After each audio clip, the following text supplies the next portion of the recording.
Hi, my name is Rashawn aiming to speak truth to power, and this is my daily thought. This is my open letter to Gabby Douglas and the rest of our black sheroes. You know, I wasn't going to say anything about what was happening in the media, but I see that it's actually getting to you. And in that vein, this open letter, this vlog, is a message to you, about what all you give to us. And in the words of Young Jeezy, one of my favorite rappers, it ain't no pressure out here, right? Everybody mess with you because of what you do on the balance beam, what you do on the uneven bars, what you speak in life. And you have to actually realize that.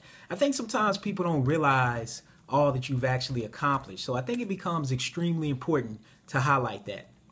So not only were you the first African-American woman to win a gold medal in all-around and also the team competition, you are also the first American woman to actually do that at the same time.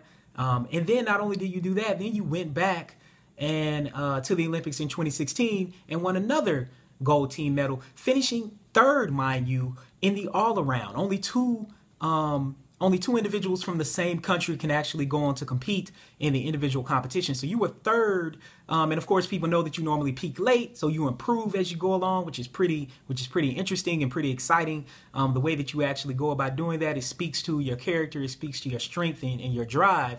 And so, I mean, the things you've done, I mean, it's just been remarkable. So, I mean, you've won the team gold medal in 2012, the all-around gold medal. Then you also won the team gold medal the year before that at the World Championships, as well as the team gold medal in 2015, as well as the silver medal in the all-around in 2015, and then came back to the Olympics. I mean, so you are not only the first black woman to do things, you are also just the first American gymnast to do the things that you're actually doing. And I think sometimes people don't exactly realize that. So in that vein, it becomes important for you to realize that you have nothing to apologize for, that you are living up to all of the standards and beyond that people have set for you, right? And the thing that you have to realize is that what you're actually apologizing for are unfair standards that people have placed on you. For example, when Maroney lost, and the face that she made during the Olympics, during the medal ceremony, actually brought her acclaim at that point, right? It was actually something that made her even more popular. It was something that led her to go to the White House, right? To smile and more or less do that same smirk with the President of the United States, right? And here you are, supposedly standing there, and simply because you have your hands in front of you. And what people don't realize about that, if you come from a military family, that is something that you actually do. So you see military personnel doing that. You even see presidents doing that, right? And what's interesting, we've even seen great Olympians like Michael Phelps not saluting the flag, right? And also laughing during the medal ceremony when the Star Spangled Banner is being played, because some of his friends let out kind of a famous phrase. If you're from the Maryland, Baltimore, DC area, then you kind of know about that, being from the Baltimore area. So that becomes very interesting, the way that you are held to a different standard. The other thing you have to realize, so this whole hair thing, honestly, this just blows my mind.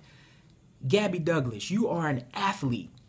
People who have been athletes and people who care about sports could care less about what your hair looks like. And I guarantee you that not only do people not care what your hair looks like, the people who are actually saying something about it are the people who actually you don't need to pay attention to at all, right? And because in my profession as being a professor, what becomes extremely interesting about that is the fact that professors kind of look any way they want to look, right? And that actually brings us status. But supposedly here you are doing the things you're doing and it doesn't bring you status. So you actually can't necessarily pay attention to the haters, right? So for every hater, there are thousands of individuals who love you, right? And so similar to President Obama, you just have to shake the haters off. So we must stop focusing on the loudest naysayers and focus on all of the yaysayers who are saying the things that are positive about you. You know, what oftentimes happens is that we focus on positive news. I mean, we focus on negative news instead of focusing on positive news, right? Because we always want to get better. So we have to actually start focusing on the positive news. But see, you have to really understand what this is actually about. See, this is about your identities, your race and gender identities coming together, right? This is what scholars call the intersectionality framework. I mean, coined and tested by UCLA law professor Kimberly Crenshaw, also led by activist Audre Lorde and professor and activist Angela Davis, and of course, pioneered by my own colleague at the University of Maryland, Dr. Patricia Hill Collins. It speaks to the fact that gender and race are not separate and additive, but instead they're interactive and multiplicative in their effects, right? The interlocking effects of gender and race lead to black women experiencing more disadvantage than other groups. Intersectionality illuminates barriers that are unique to the black female experience, while also centering the ways that whiteness and maleness play out in our society. That's what we see when we see the ways that Michael Phelps can actually do similar things that you did, and potentially even worse, and not necessarily be hounded for it, but instead being heralded for the things that he's done, or even the ways that white women do similar things, or even worse, and also get more acclaim. So you actually have to realize what this is about, and that's something that you can't do anything about. And so the thing you have to realize is how much progress we've actually made as it relates to the fact that blackness, unfortunately, will always be viewed as something not necessarily authentically American.